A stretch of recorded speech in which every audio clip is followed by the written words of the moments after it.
过去校园内拢是较古板的罐头式游具，毋过现在伫当公共室所定现的却是有鸟头鸟造型的游戏场，包括出流浪、攀岩、甲爬蛇啊等等，互囡仔一下课就总来佚佗，毋甘离开。下课都可以来这里玩。跟其他游具不太一样，对不对？对。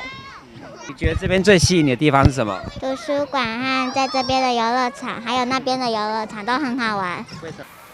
校长林义顺表示，可能校内树木多样，参像城市当中的小树林，加上游戏场就伫图书馆头前的广场，所以向前智慧破合的鸟头鸟来设计，成为全台南独一无二，对咱学校内学生生甲欢喜，嘛甲社区共享。那因为我们的游戏场的基地刚好就坐落在我们的图书室的前面。那我们图书室的一个 logo 就是猫头鹰。那图书室是一个小朋友这个学习知识充实学问的地方。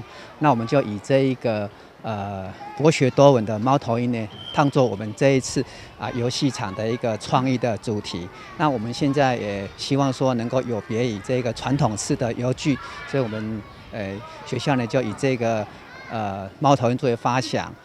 因应卫生福利部所修正游戏场新的安全管理规范，淡市教育局为各校陆续争取经费，以当公古社为例，就补助190万设立。今年4月完工以后，成为囡仔上爱所在。